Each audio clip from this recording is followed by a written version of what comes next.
एक गांव में रंगैया उसके पत्नी रमणम्मा के साथ और रंगैया उसकी पत्नी रत्नम्मा के साथ अगल बगल घरों में रहते थे।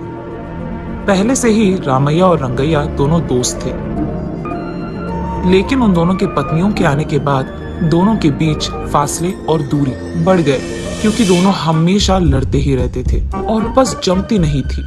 इसलिए हर बार कोई ना कोई बात पे दोनों लड़ते ही रहते थे। इस कारण रामैया और रंगैया के बीच की दूरी और भी बढ़ गई। दूसरी तरफ रामैया और रंगैया दोनों को रोज की कूली का काम ना मिलने के कारण अब ऐसी स्थिति आ गई है कि दोनों को खाने के लिए भी पैसे नहीं थे। इसलिए रामैया उस गांव के जमींदार के घर जाकर, साहब नमस्ते साहब। क्या हुआ रामैया, ऐसे आए हो? सब ठीक?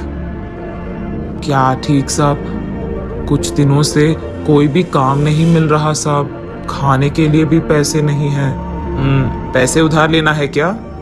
पैसे नहीं साहब, वो अगर आप आधा एकड़ जमीन हमको खेती करने के लिए दे सकते हो तो। समय पे पैसे दे दोगे ना? जी साहब, बिल्कुल समय पे दे दूंगा पैसे।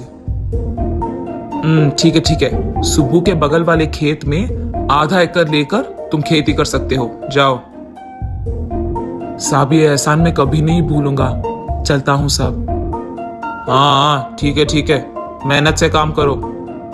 रामैया और रमणम्मा अगले ही दिन से उस आधा एकड़ के खेत में खेती करना शुरू करते हैं। ये बात जानकर रत्नम्मा तुरंत रंगैया के पास जाकर, हम भी तो जमींदार के पास जाकर उनकी खेत में खेती करेंगे ना, ऐसे उसको बहुत सताती है। रंगैया अच्छा ठीक है बाबा, जमींदार से मैं पूछ लूंगा, ये कहकर जाता है। वहां जाने पर जमींदार रामैया को दिए हुए खेत में बाकी आधा एकड़ रंगैया को खेती करने के लिए देता है। तब से दोनों आपस में एक दूसरे का सामना करने जैसे खेती का काम करने लगते हैं। ऐसे ही एक दिन जब रामैया और रमणम्मा फसल बो रहे थे, उनके हल को कुछ लगता है और वो आगे नहीं बढ़ता है।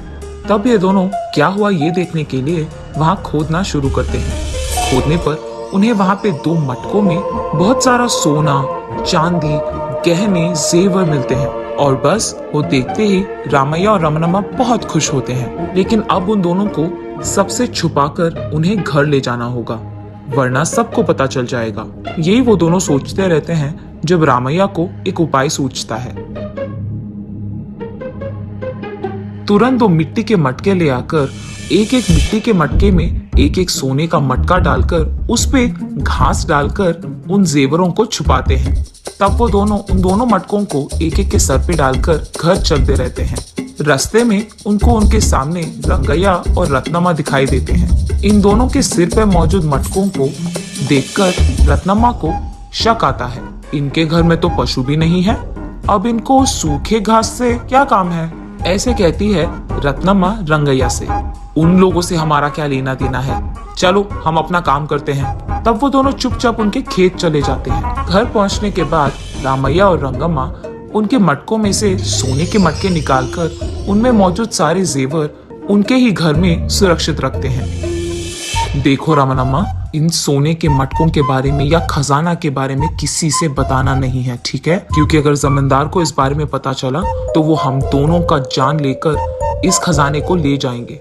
हमें फिलहाल इस खजाने को कुछ दिन यहीं पे छुपा कर रखना होगा। अगर हम इनको एक ही बार में तुरंत बेच देंगे कि अचानक हमें पैसे मिल गए तो लोगों को हम पे शक आएगा और हम पकड़े जाएंगे, ऐसे कहता है। ठीक है जी, जो आप कहे।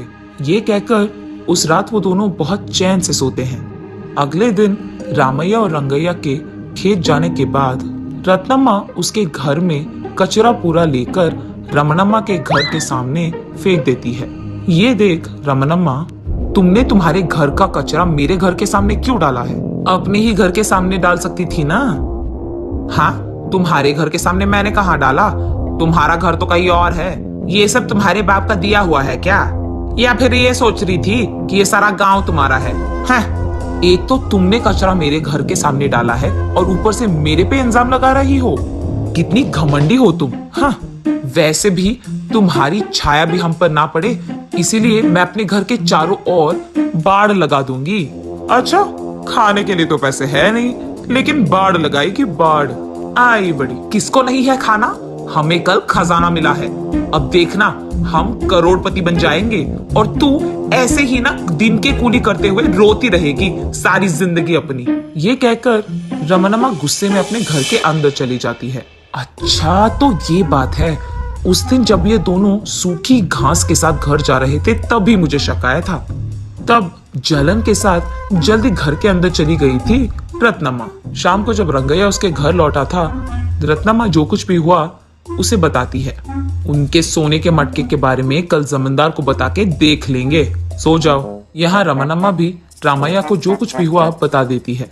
तब रामैया ऐसे सोचता है, औरत के मुंह में तो बीज जितना बात भी नहीं छुपता। मैंने कैसे सोच लिया कि ये खजाना के बारे में चुप रहेगी। हाँ, ये तो मेरी गलती है। बाहर वो यही कहता है,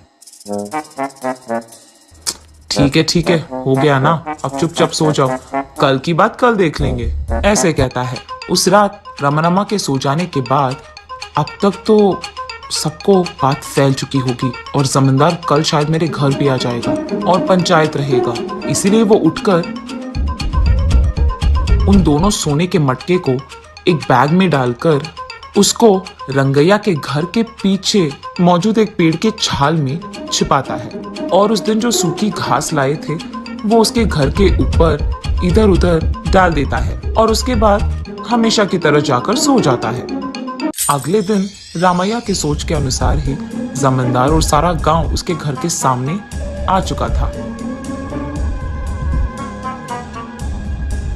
क्या रामैया, खेत में तुझे खजाना मिला और मेरे पास नहीं आए तुम?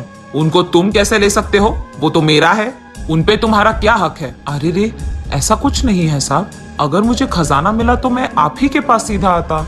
ये तो रंगैया और रत्नमा की चाल है, बस गलत फहमियां फैला रहे हैं।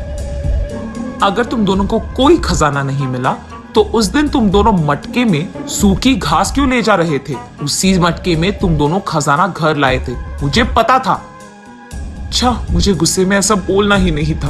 अब ये सारा खजाना इनका हो जाएगा और हम क्या करेंगे? ऐसे मन में सोचते हुए वो बहुत दुख होती है। साहब, वो घास तो मैं बारिश के मौसम में छत से पानी ना निकले इसीलिए लाया था। ये लीजिए, देखिए आप। ये सब नहीं, तुम्हारा घर अगर पूरा ढूंढ लेंगे, रंगैया, रत्नमा, तुम दोनों जाकर इसका घर पूरा ढूंढ के आओ। जमींदार का आदेश सुन दोनों तुरंत घर के अंदर जाकर पूरा घर छान मारते हैं और यहाँ दूसरी तरफ रमनम्मा को चिंता होती है कि उसका सारा खजाना अब हाथ से निकल जाएगा। रंगैया और रत्नम्मा चुपचाप बाहर आते हैं। घर में तो कुछ नहीं मिला साहब, ऐसे कहते हैं। पूरा गांव ढूंढेंगे लेकिन उनके खुद का घर नहीं। यही योजना बनाकर रामैया ने खजाने को उनके घर के बरामदे में छुपाया था। वो खुश था कि उसका उपाय काम कर गया। ठीक है, जो हो गया सो हो गया। आगे से ऐसा कुछ मिला तो सबसे पहले मेरे पास आओ, समझे? आपस में ऐसे झगड़ना बंद करो, जाओ।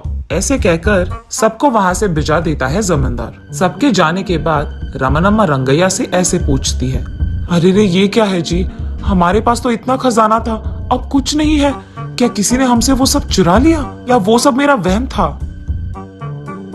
तुम चिंता मत करो, उस खजाने को जहां रहना है वहीं पे है। उनके बारे में भूलकर तुम बस अपना काम करो। ये कहकर खेत चला जाता है रामैया। उसके कुछ दिन बाद रामैया को उसका फसल हाथ में आता है और ठीक तभी पेड़ की छाल से खजाना थोड़ा निकालकर फसल के साथ ही बाजार में सोने को भी बेचकर और उन आए हुए पैसों से वो एक घर बनवाता है। दूसरी बार फसल जब उसके हाथ आता है और थोड़ा खजाना बाहर निकालकर बाजार में फसल के साथ ही सोने को भी बेचता है। उन पैसों से गांव में बहुत बड़ा दुकान शुरू करता है। ऐसे कुछ दिन बाद पेड़ की छाल में मौजूद सारा खजाना बाहर निकालकर उसे बेचकर कार खरीदता है, कीमती चीजें भी खरीदता है। सबको यही यकीन दिलवाता है कि उसका व्यापार अच्छा चलने के कारण ही वो इतना अमीर बन पाया है, ताकि किसी को उस पर शक ना आए। ऐसे वो उस मटके में मिले खजाने को थोड़ा थोड़ा करके उपयोग करके अमीर बनता है रामैया।